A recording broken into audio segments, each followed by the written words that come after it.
British Council IELTS Listening Test 15. Now turn to Part 1.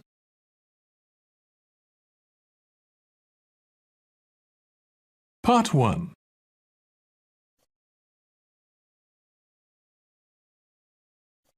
You will hear a conversation between a clerk at the information desk of a transport agency and a man asking for travel information. First, you have some time to look at questions 1 to 5.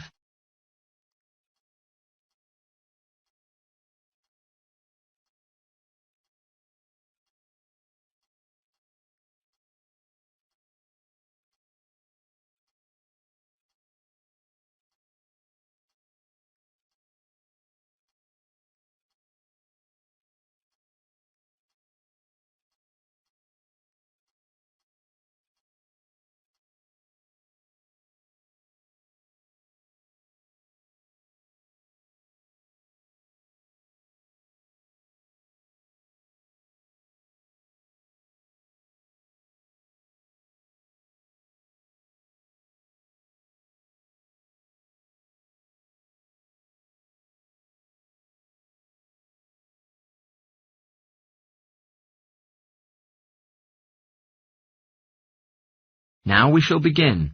You should answer the questions as you listen, because you will not hear the recording a second time.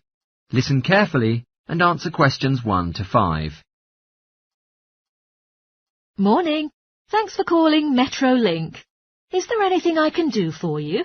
Good morning. I would like to go to Harbour City tomorrow before 11 a.m. From Bayswater. Well, for Bayswater? Oh, no, from Bayswater, where I am currently living. But Harbour City is my destination. Sorry, that means Bayswater to Harbour City. Which mode of transport do you prefer? By bus or train? In fact, I have no preference, only if it brought me to Harbour faster.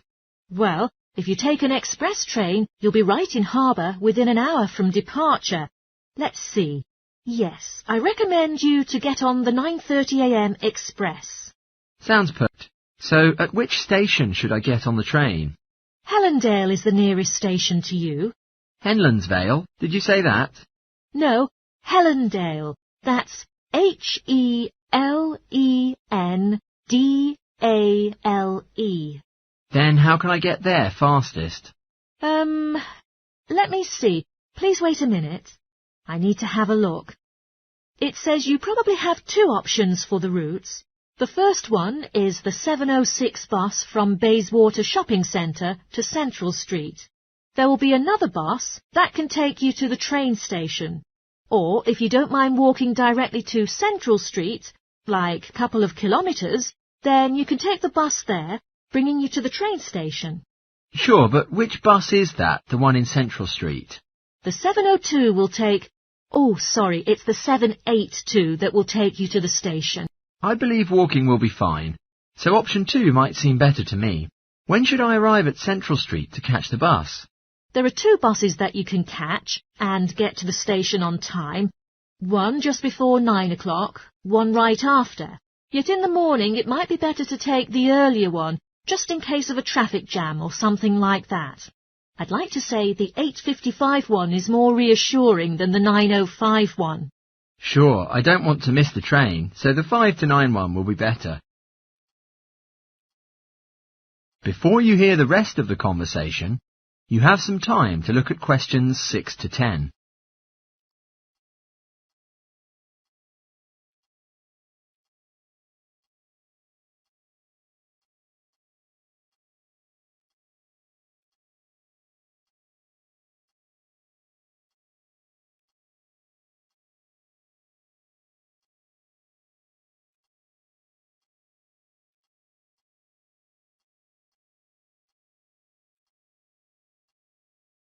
Now listen and answer questions 6 to 10. One more thing. How much would the fares cost? Well, the bus is $1.80 in cash and the train is $10 each way. But do you have a travel link card? No, but I may get one before tomorrow. All right. If you have the card, you can pay considerably less. The bus will cost you $1.50, And the train to Harbour... Sorry, wait, it will still cost you $10 because it is during rush hour in the morning, I'm afraid. Yet, if you could return at an off-peak time... What do you mean by that? All right, if you could begin your returning journey before 5 in the afternoon, or late at 7:45, 7:45 in the evening. In fact, my plan is that I won't start to go back home until 8 o'clock anyway. Then you can save a lot of cash using your Travel Link card. You did mention that you were planning to buy one, didn't you?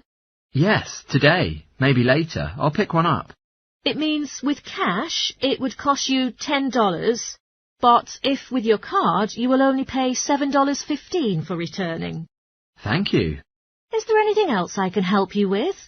Yes. In fact, I would like to know if the Travel Link card supports ferry services.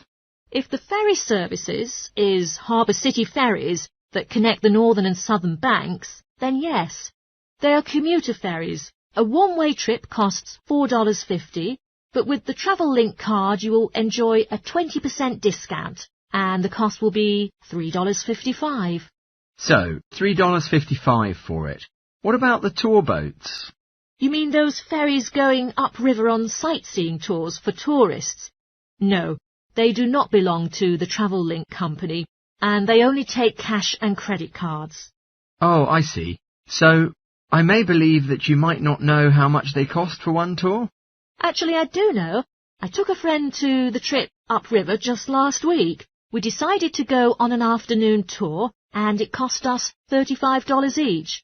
There is also a whole day option, costing $65. Thank you. You really helped me a lot. With pleasure. Do enjoy your trip.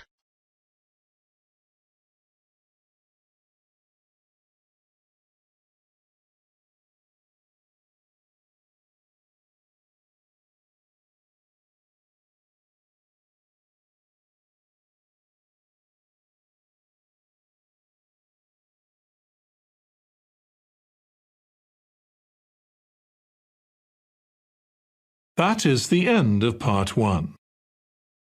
You now have 1 minute to check your answers to Part 1.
Part 2. You will hear a radio anchor on broadcast speaking to her audience about water conservation and some contributions they can make at home. First, you have some time to look at questions 11 to 16.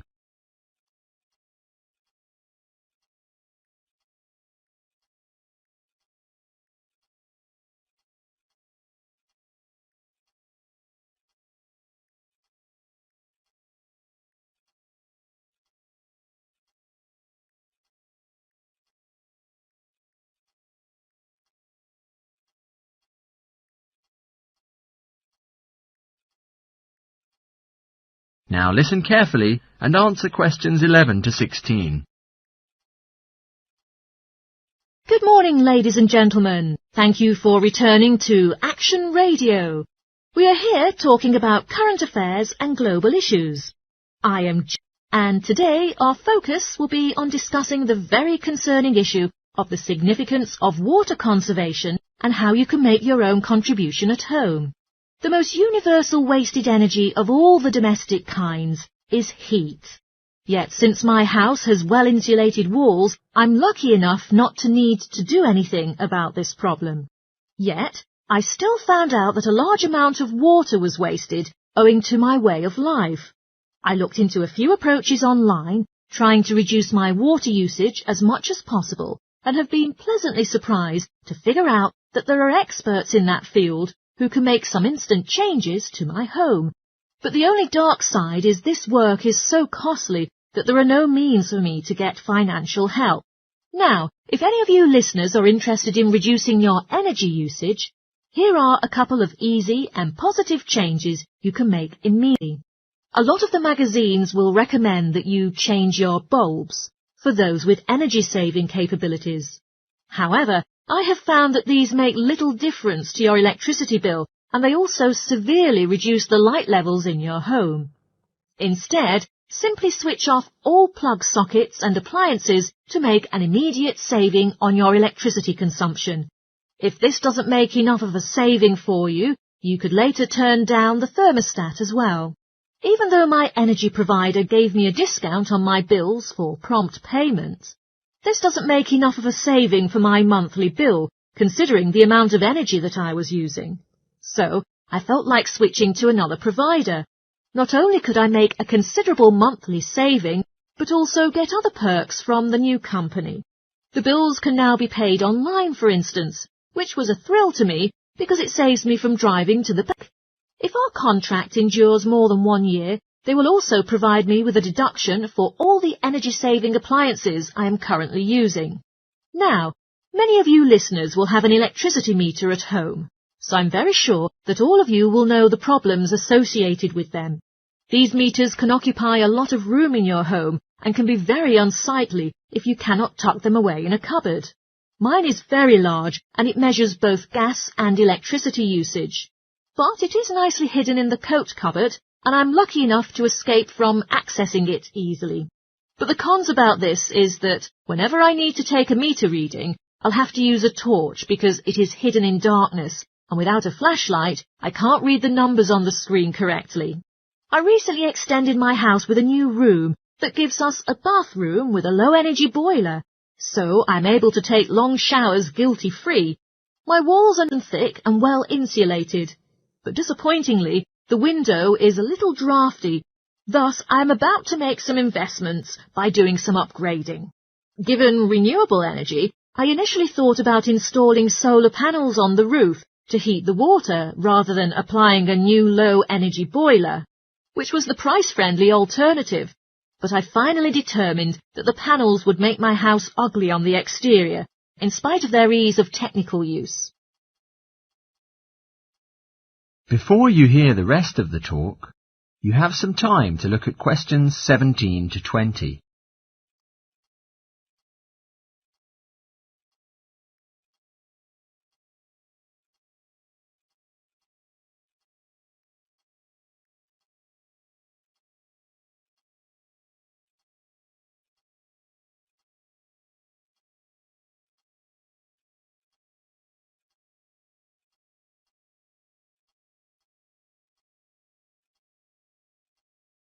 Now listen and answer questions 17 to 20.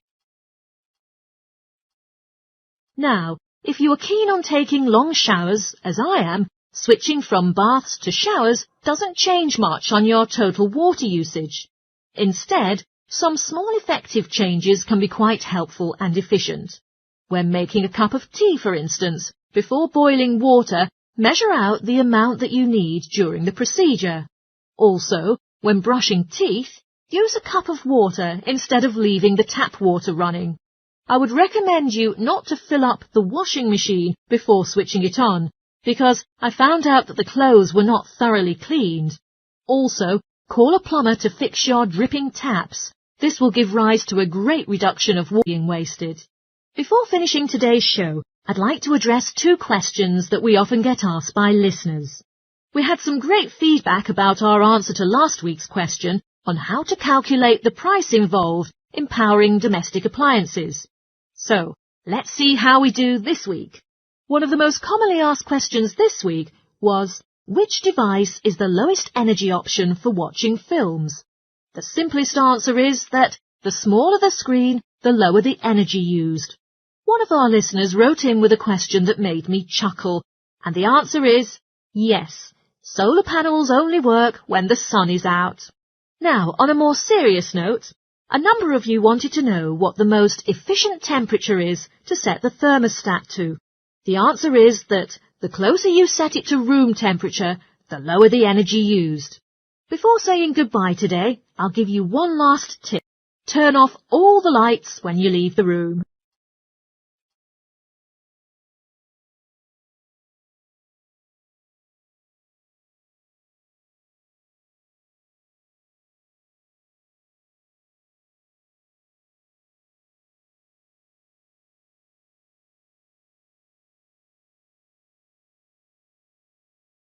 That is the end of part 2. You now have 30 seconds to check your answers to part 2.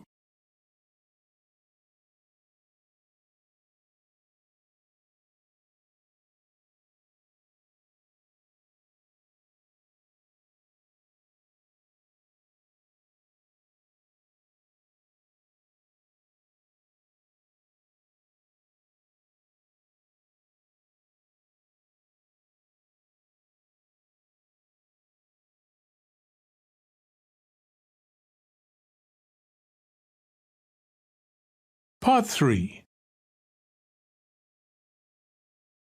You will hear two students called Tim and Jenny discussing their geography assessment they are going to take next week. First, you have some time to look at questions 21 to 25.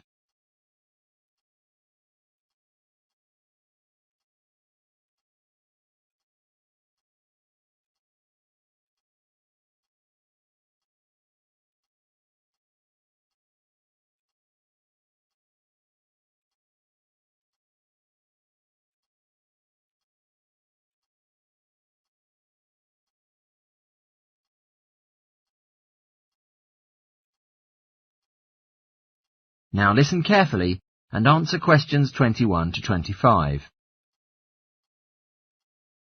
Morning, Jenny. Hi, Tim. How's everything going on? Not bad, but I'm really nervous about our geography assessment next week. Have you done any work on it yet? I've just gone over some of the slides where there are a few difficult terms, but I think it would be helpful if I could discuss it together with someone else. Would you like to talk about it with me? That sounds great. Have you got any information about the requirements for the assessment? For our test last semester, all of us tried our best to collect raw data to meet the requirements, so as to achieve a pass. But according to what the tutor has said, this term there won't be any need for us to do so. I read through the notes, and they said that we are all going to be given a set of instructions that we can choose to follow if we wish, but it's not mandatory, and we can complete the exam as we wish. I don't think that it would be hard for us to pass the assessment. As long as we don't copy the answers from anyone else's exam paper, I think we'll be sure to pass.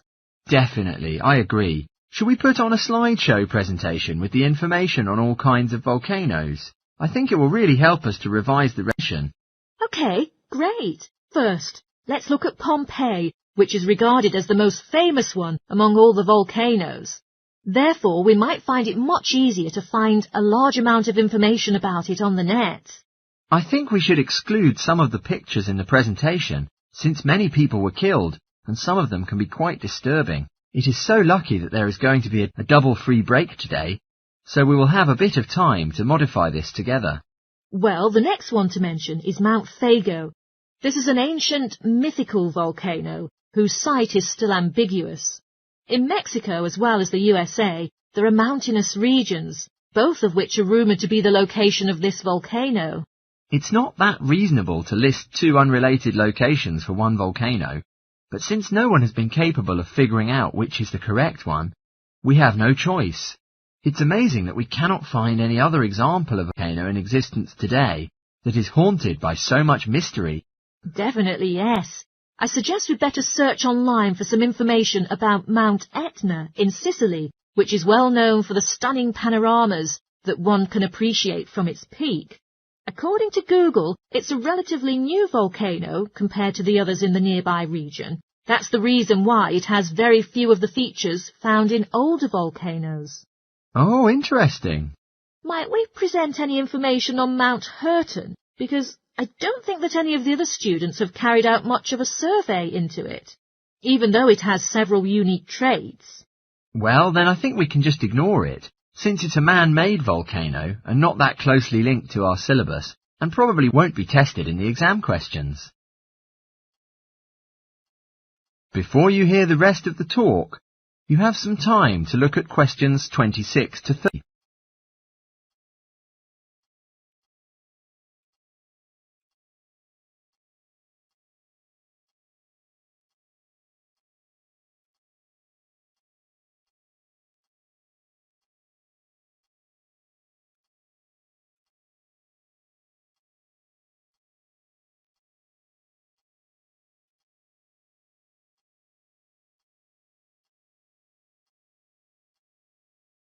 Now listen and answer questions 26 to 30. Have you got feedback from your tutor on your presentation last week? Yes, but I don't think he was satisfied with the work. He was impressed by the amount of research that I'd carried out before I started, but he criticised me that I was just mostly writing a summary of the facts instead of giving my own opinion. Oh, that's a pity. It was depressing that my work was appreciated, but in the end I learned a lot from my tutor's feedback. He suggested to me that next time I should present my work as a short documentary film, which he thinks will help me to strengthen my arguments. What topic was your presentation based on? I opted to discuss about the lack of knowledge that most people have about volcanoes and the awareness that they look at them in such a negative way. During documentaries and lectures, the scientific experts often neglect to mention the positive features that volcanoes possess. That sounds really interesting. Well done. I think everyone had a really good time, but I was really nervous about speaking in front of the audience. Also, I felt very underprepared, since I didn't complete the presentation until the night before, and therefore there had been no time for rehearsal. I'm sure it was great. Is there any other information that you think we should include in our slideshow for revision? Yes, I think it's important that we list all of the differences between active and extinct volcanoes, as there will definitely be a question on this topic. There are no documentaries on the subject, but there's a very informative website that discusses the geological structure of each volcano type. OK. Well, I'll continue collecting images, and you can carry on with the online research.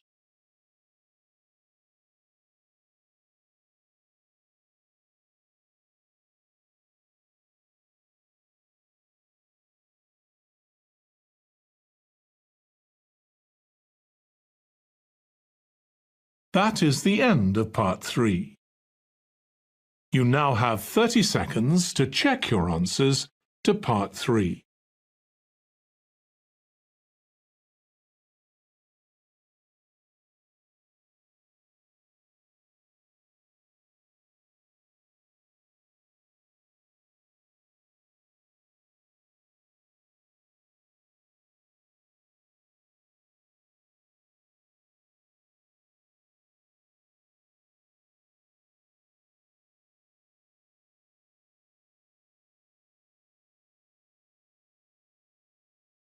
Part 4.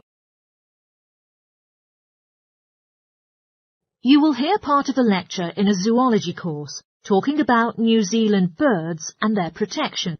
First, you have some time to look at questions 31 to 40.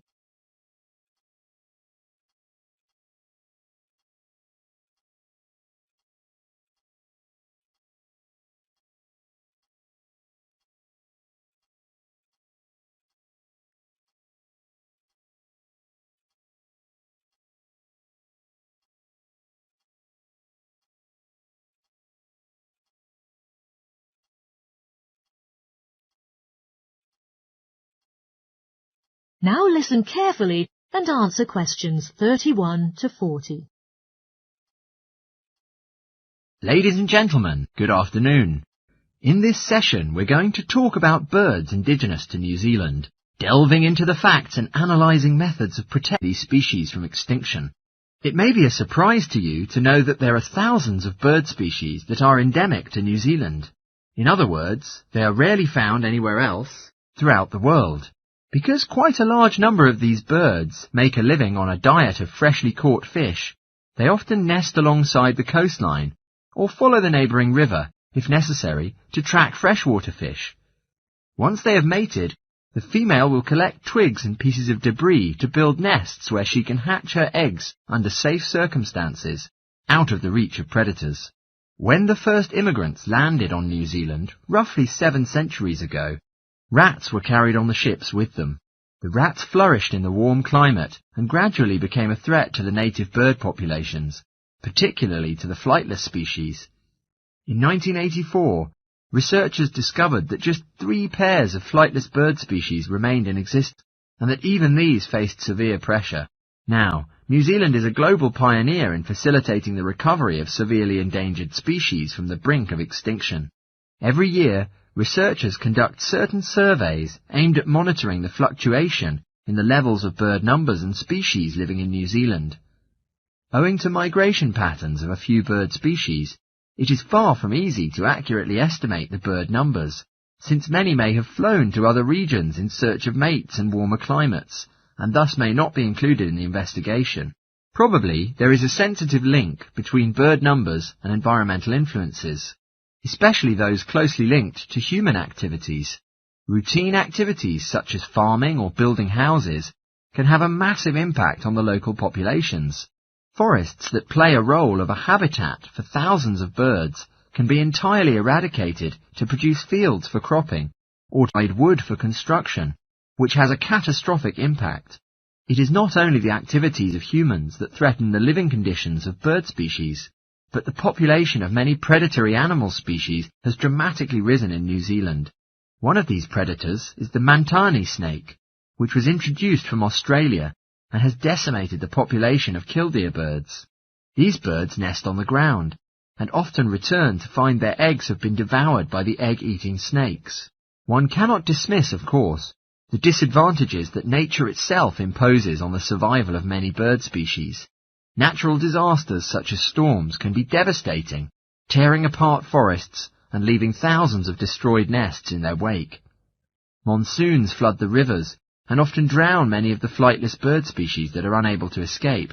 Unfortunately, illegal hunting, which is the greatest threat to bird species in New Zealand, is nearly impossible to prohibit. Several bird species, which are going to be extinct, now appear on display at the National Zoo, and there is such a crucial need that urgent policies are adopted to protect them. The zoo recently employed an expert in bird protection, who strongly suggested that a guard should be employed to protect their birds from poachers. The expert also lays much stress on the fact that the birds can be haunted by quite a stressed situation where the public can approach them too closely, suggesting that the administration install a fence network to keep the public a safe distance away from the birds. In spite of this threat to birds in captivity, it is the freely roaming birds that are most at risk. Many efforts are being made to educate the public in terms of how they can contribute towards protecting birds that are living in the wild. Finally, research has indicated that one of the most feasible measures of keeping the public notified about the significance of protecting the bird population is through the media. I advise you all to read the related articles in specialist journals and also do some research on the internet. Everyone can make your own contribution if you put your mind to it.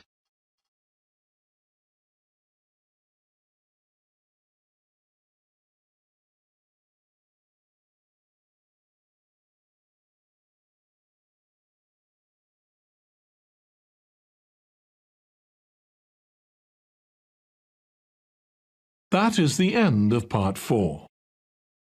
You now have 1 minute to check your answers to Part 4. That is the end of the listening test. In the IELTS test, you would now have 10 minutes to transfer your answers to the answer sheet.